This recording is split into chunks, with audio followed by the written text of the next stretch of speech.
सबसे पहले बात करेंगे मुंबई की, जहां पर बेस्ट बसों की हड़ताल जारी है। हड़ताल का आज 7वां दिन है। मुसाफिरीन काफ़ी परेशान है। जो रोज़मर्रा की ज़िंदगी वाले लोग हैं, जो रोज़मर्रा ऑफिस जाते हैं, उनके लिए काफ़ी दिक्कतों का सामना करना पड़ रहा है, क्योंकि रेलवे के बाद या लोकल के बाद सबसे बड़ी लाइफलाइन अगर मानी जाए तो बेस्ट जो है वहाँ पर मुंबई में, उसको माना जाता है। 7वां दिन है आज स्ट्राइक का। लोग काफ़ी परेशान। आपको बता दें कि बेस्ट बसों के मुलाजमीन के हड़ताल के मामले में बॉम्बे हाई कोर्ट में चल रही सुनवाई के दौरान चीफ जस्टिस ने अब तक हल नहीं निकलने पर पार्टियों को फटकार लगाई है। अदालत ने यूनियनों पर भी तनबीह की है और इन्हें मनमानी से बाज रहने को कहा है।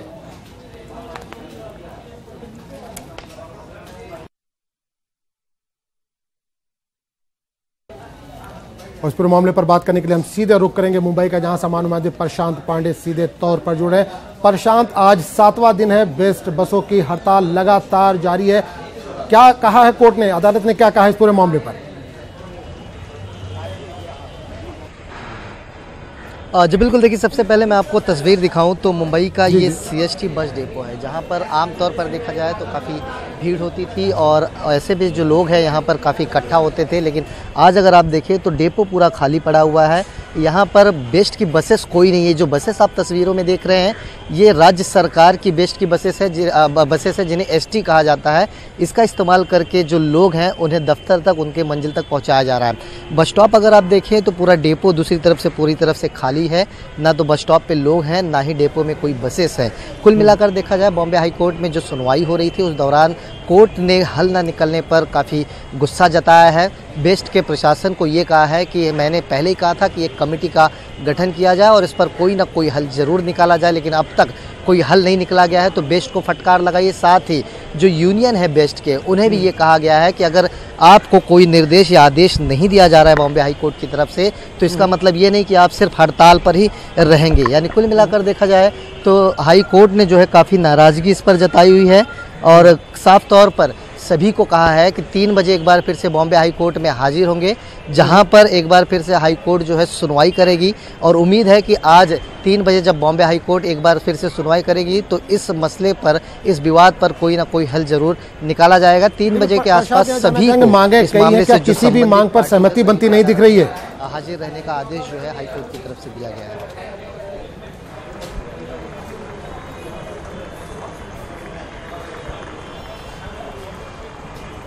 ये प्रशांत, जानना चाहूँगा, मांगे कई है, क्या सभी मांगों पर सहमति नहीं बन पा रही या कुछ मांगों पर सहमति बन चुकी है?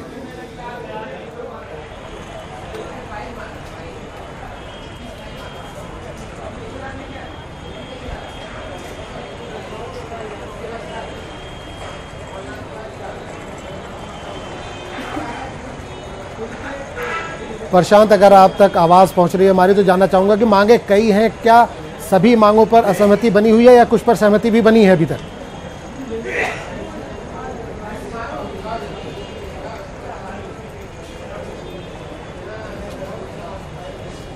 प्रशांत से राब्ता टूट गया हमारा। नाज़रीन, आपको बता दें कि बेस्ट बसों की हड़ताल 7वें रोज़ भी जारी है और अदालत ने इस पर फटकार भी लगाई है। आज 3 बजे दोबारा इस मामले पर अदालत में हाजिर होने को कहा है और उम्मीद है कि जो मुंबईकर हैं उनको कुछ आसानी होगी। कुछ जो उनको एक हफ्ते से मुसीबतें झेलनी पड़ रही थी उसमें कुछ आसानी होगी और बेस्ट की जो बसें हैं वो सड़कों पर दौड़ेंगी।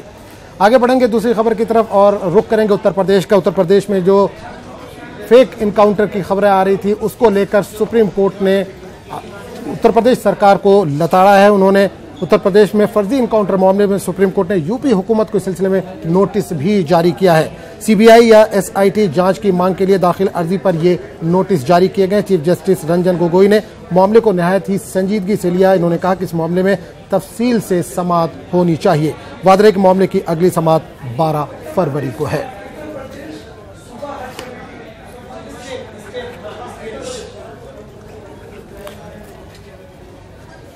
और इस पूरे मामले पर रुख करेंगे दिल्ली का, जहां सामान्य नुमाइंदे सुशील पांडे इस वक्त सीधे तौर पर जुड़े हैं। सुशील, उत्तर प्रदेश में जो इनकाउंटर का मामला है उस पर सुप्रीम कोर्ट ने सरकार को फटकार लगाई है। क्या कहा है सुप्रीम कोर्ट ने सरकार को? जी देखिए, जिस तरह फर्जी इनकाउंटर्स हुए उत्तर प्रदेश में और जिस तरह याचिका में ये कहा गया है, क्योंकि CPUL नाम की NGO ने एक याचिका लगाते हुए ये मांग की थी कि लगभग 1100 इनकाउंटर हुए हैं, जिसमें 58 इनकाउंटर ऐसे हैं जो गलत तरीके से किए गए हैं और लिहाजा इसके लिए सुप्रीम कोर्ट एक रिटायर्ड जज की निगरानी में एक SIT का गठन करें। पिछली बार इस पूरे मामले में तत्कालीन जो मुख्य न्यायाधीश थे दीपक मिश्रा, उन्होंने उत्तर प्रदेश सरकार से जवाब तलब किया था।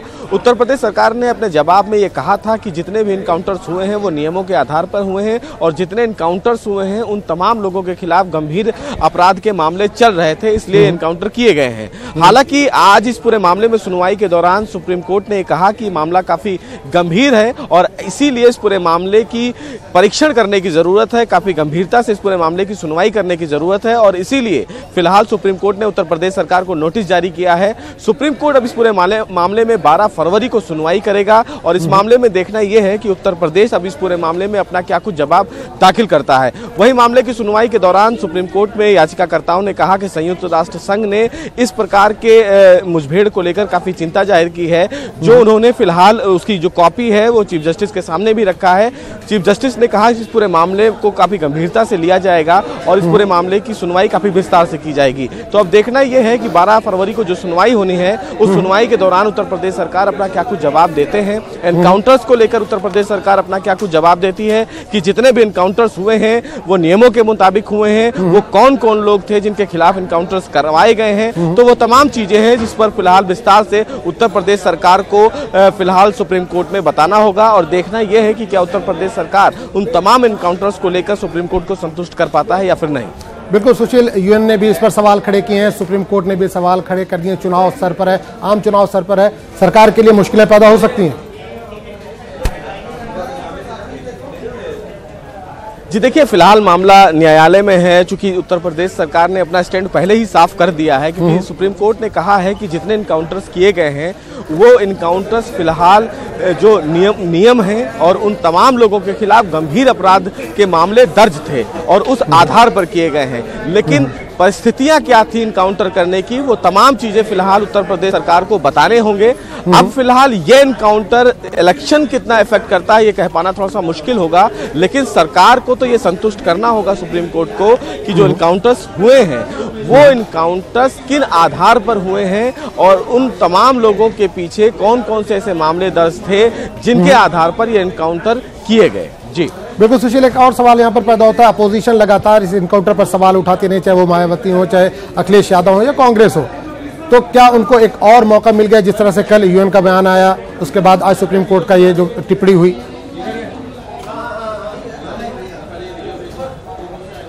जी बिल्कुल, देखिए साफ तौर से सुप्रीम कोर्ट का ये कहना कि ये मामला काफी गंभीर है, तो कहीं ना कहीं एक मुश्किल तो जरूर है गवर्नमेंट के लिए, क्योंकि गवर्नमेंट इस चीज को क्लैरिफाई करेगी, लेकिन गवर्नमेंट ने अपना स्टैंड साफ रखा है। गवर्नमेंट ने ये कहा है कि जितने भी अपराधी थे उनके खिलाफ गंभीर चार्जेस थे, उन तमाम लोग, वो तमाम जो अपराधी थे वो भगौड़े थे। तो जैसे जैसे उनको टिप मिलता रहा, जहां जहां उन्होंने अपने बचाव में भागने की कोशिश की, वहां पर पुलिस ने इस प्रकार की कार्रवाई की।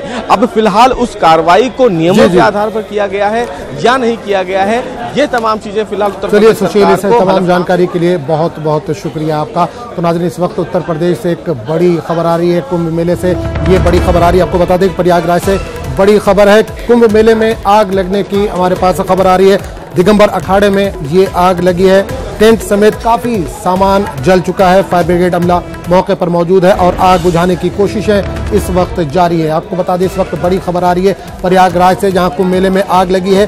दिगंबर अखाड़े में ये आग लगी है, टेंट समेत काफी सामान जल गया है। फायर ब्रिगेड अमला मौके पर मौजूद है और आग बुझाने की इस वक्त कोशिशें जारी है। इस वक्त तस्वीर आप सीधे तौर पर देख रहे हैं, हमारा खा के खड़ा है। कैसे आग लगा? आग यानी कि किसी कारण बस कोई यानी तंबू में आग लगी है सिलेंडर में, उसके कारण ये सारा यानी कि हो गया है। अब इसके लिए यानी कि इतना देर बाद में सारा गाड़ी सब आया है और अब देखिए यानी कि गाड़ी कितनी देर बाद आई पानी? हाँ 10-20 मिनट तो लगाई है गाड़ी को आने में, जो टाइम लगता है। 30 या 1 मिनट के अंदर आया सर। मैं फर्स्ट में ही छोड़ा देता सर ड्यूटी और 30 सेकंड ज्यादा से ज्यादा और फर्स्ट में आगे यहीं लगा था सर। मैं यहीं हूँ। नहीं सर, नहीं सर, कोई नुकसान नहीं हुआ सर। वो कंबल तंबल तो ऐसे नुकसान हो, जान मान का नहीं हुआ, जान मान का नहीं हुआ। नुकसान हुआ तो सरकार से अनुरोध करते तत्काल साधुओं को व्यवस्था बना दे, तुरंत व्यवस्था बना दे। ये 12 घंटे के अंदर में वैसे व्यवस्था बना दे, साधु रहे। मतलब कि बिस्तर सामग्री पैसा वगैरह सब कुछ जला, सब कुछ जल गया।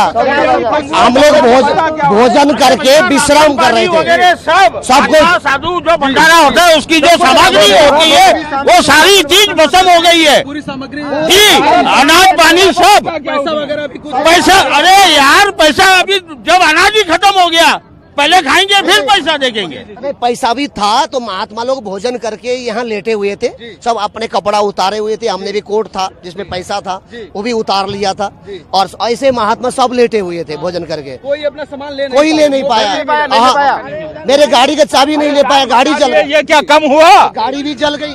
ठीक है।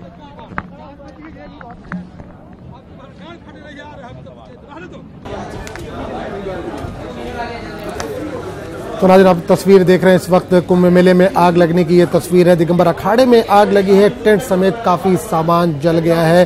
फायर ब्रिगेड का अमला इस वक्त मौजूद है जो आग पर काबू पाने की कोशिश कर रहा है, आग बुझाने की कोशिश है इस वक्त जारी है। अब ताज़ा तस्वीर देख रहे हैं प्रयागराज से, जहां कुंभ मेला जारी है। दिगंबर अखाड़े में लगी आग, आज शाही स्नान भी था और वहां पर दिगंबर अखाड़े में आग लगी है। टेंट समेत काफी सामान जलकर खाकस्तर हो गया है। फायर ब्रिगेड अमला मौके पर मौजूद है और आग बुझाने की कोशिशें इस वक्त जारी हैं। अब ताज़ा तस्वीर इस वक्त देख रहे हैं। इस पूरे मामले पर बात करने के लिए हम सीधे रुख करेंगे इलाहाबाद का, जहां समाज नुमाइंदे मुश्ताक आमिर जुड़ चुके हैं फोन लाइन पर। मुश्ताक, दिगंबर अखाड़े में आग लगने की खबर है, क्या ताज़ा जानकारी इस वक्त आपके पास? दिगंबर अखाड़े में आग लगने की मुश्ताक, अब तक आवाज पहुंच रही है हमारी? हेलो, हाँ, इलाहाबाद कुंभ में दिगंबर अखाड़े में आग लगने की जो खबर है वो सही है, और आग जो है दिगंबर अखाड़े के काफी आसपास के इलाकों में भी फैली है, जिसको काबू में पाया गया है। दिगंबर अखाड़े का बहुत बड़ा नुकसान हुआ है। जो अंदरूनी सामान थे और जो उनके छोटे छोटे कैंप अंदर बने थे। देखिए, अखाड़ा होता है, पहले अखाड़े का जो एक तरह की तो तस्वीर है वो समझ लीजिए, एक बहुत बड़ा कैंपस होता है, फिर उसके अंदर छोटे छोटे जो है कैंप बने होते हैं, फिर कैंप के अंदर एक बड़ा कैंप होता है जिसमें बड़े साधु संत ठहरते हैं, और उन कैंपों में बहुत कीमती सामान और जो रोजमर्रा की चीजें होती हैं वो भी होती हैं। तो ये जो आग लगी है दिगंबर अखाड़े में, वो उसमें काफी सामान का नुकसान हुआ है, लेकिन अभी तक जो है किसी जानी नुकसान की खबर या किसी के घायल होने की खबर नहीं है। लेकिन दिगंबर अखाड़े का जो साजो सामान है उसका एक बहुत बड़ा नुकसान हुआ है। आग लगने की वजह क्या बताई जा रही मुश्ताक, कुछ पता चल पाया कि आग किस वजह से लगी? फायर ब्रिगेड वाले उनसे जो बात हुई है, जो फायर ब्रिगेड के अफसरान हैं, वो आग लगने की अभी वजह क्लियर बता नहीं पा रहे थे, लेकिन माना यह जा रहा है कि या तो अलाव की वजह से आग लगी है या शॉर्ट सर्किट की वजह से लगी है, क्योंकि हर अखाड़े में रसोई भी है और वहाँ पर गैस सिलेंडर के कई वहाँ पर सामान भी मौजूद हैं, गैस सिलेंडर भी मौजूद हैं। तो एक इम्कान ये जताया जा रहा है कि गैस सिलेंडर की वजह से भी आग फैली है। तो अभी कई थ्योरी पर जो है वो जांच की जा रही है। एक तो गैस सिलेंडर के लीक होने से या फटने से आग लग सकती है, दूसरा शॉर्ट सर्किट से लग सकती है, तीसरा जो अलाव रात में यहाँ जलाया जा रहा है, जो दिन में भी बहुत सर्दी पड़ रही है, रात में भी सर्दी पड़ रही है, तो अलाव की चिंगारी से भी ये आग फैल सकती है। क्योंकि यहाँ पर जितने भी कैंप हैं वो सब कपड़े के बने हुए हैं और फायर प्रूफ कैंप नहीं है। यहाँ पर मैं एक बात बता दूं कि ज्यादातर जो कैंप है वो फायर प्रूफ नहीं है, तो इस तरह से आसानी से आग पकड़ सकते हैं छोटी सी चिंगारी से भी। तो अभी ये जांच किया जा रहा है कि आग किन वजहों से लगी है, लेकिन जो आग लगी है उससे यकीनन दिगंबर अखाड़े का बहुत बड़ा नुकसान हुआ है, और आसपास के जो अखाड़े हैं और जो कैंप हैं उनको भी खतरा लाहक हो गया है। लेकिन फिलहाल फायर ब्रिगेड ने हालात पर काबू पा लिया है, आग बुझा दी है और आग फैलने से रोक दिया है, जिसकी वजह से वो जो खतरा एक तरह का था कि दूसरे कैंपों तक आग पहुंच जाएगी, वो अभी तक आग जो है नहीं पहुंच पाई है और उस पर काबू पा लिया गया है। बिल्कुल मुश्ताक, एक चीज और कहेंगे, काफी लंबे समय से, लंबे वक्त से इसकी तैयारी चल रही थी, मेले की तैयारी चल रही थी। हुकूमत लगातार कहती रही है कि बहुत बढ़िया इंतजाम किए गए, क्या कहीं ना कहीं हुकूमत की भी लापरवाही इसमें सामने आ रही है? अगर मैं बता दूं कि जिस तरह की तैयारी थी और तैयारी देख के ये लगता था, खास तौर से पीएम योगी आदित्यनाथ बार बार दौरा कर रहे थे इलाहाबाद में कुंभ मेला क्षेत्र का, और वो जाती तौर पर निगरानी कर रहे थे तैयारियों की। तो इतनी बड़ी तैयारी और इतनी बड़ी चुस्ती और इंतजामात के बाद इस तरह की जो आग लगी है, तो एक सवाल तो खड़ा हुआ है जो इंतजामात हैं उस पर। लेकिन चूंकि मेला बहुत बड़े एरिया में फैला हुआ है, बहुत बड़े क्षेत्र में फैला हुआ है, 13 अखाड़ों के अलावा सैकड़ों छोटे मोटे अखाड़े हैं, उनके कैंप लगे हुए हैं, तो इस तरह से आग का लग जाना यकीनन एक सवाल खड़ा करता है। और अभी चूंकि एक बड़ा नहान शाही स्नान कल शुरू होने वाला है, तो अभी भी जो फायर ब्रिगेड या इंतजामिया है उसको होशियार हो जाना चाहिए कि इस तरह के वाकयात जो है और बड़े जो नहान पड़ रहे हैं, जो स्नान पड़ रहे हैं, शाही स्नान कल शुरू होगा, फिर उसके बाद जो है मौनी अमावस्या का स्नान है, महाशिवरात्रि का स्नान है, ये सब बड़े बड़े स्नान, बड़ी बड़ी तकरीब जिसमें माना जा रहा है कि 4 से 5 करोड़ अफराद एक जगह जमा होंगे, एक साथ होंगे। तो ऐसे में फिर सिक्योरिटी का सदैव जायजा लेना चाहिए ताकि इस तरह की घटनाएं या इस तरह के हादसा न हो। तब बहरहाल तैयारियों का एक बार जायजा लिया जाना बहुत जरूरी है। एक बहुत बड़ी चूक हुई है फायर ब्रिगेड और इंतजामिया से। जी चलिए मुश्ताक, इससे तमाम जानकारी के लिए आपका बहुत बहुत शुक्रिया। तो आपका खैर मकदम है, रुख करेंगे उत्तर प्रदेश का, जहां लखनऊ में आज़मीन हज के लिए कुरानंदाजी का सिलसिला इस वक्त जारी है।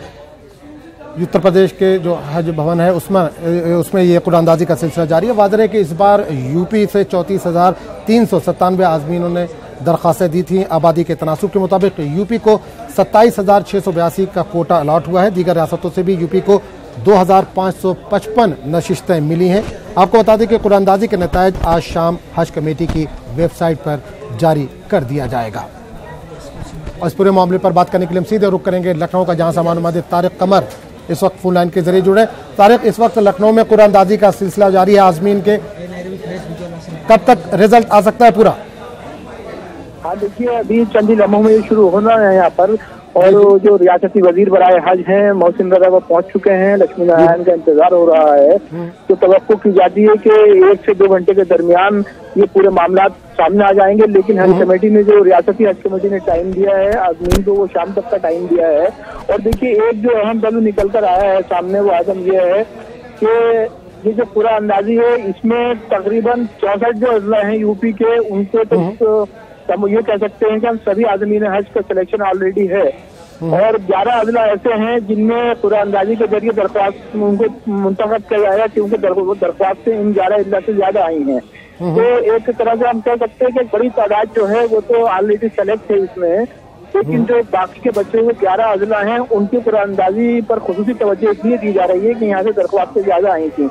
और देखिए, एक बात और भी है कि ये जो इलाका है गोरखपुर का, जहाँ के रहने वाले हैं वजीर आला योगी आदित्यनाथ, तो उस जिले से भी तकरीबन सभी आज़मीन को शामिल कर लिया गया है।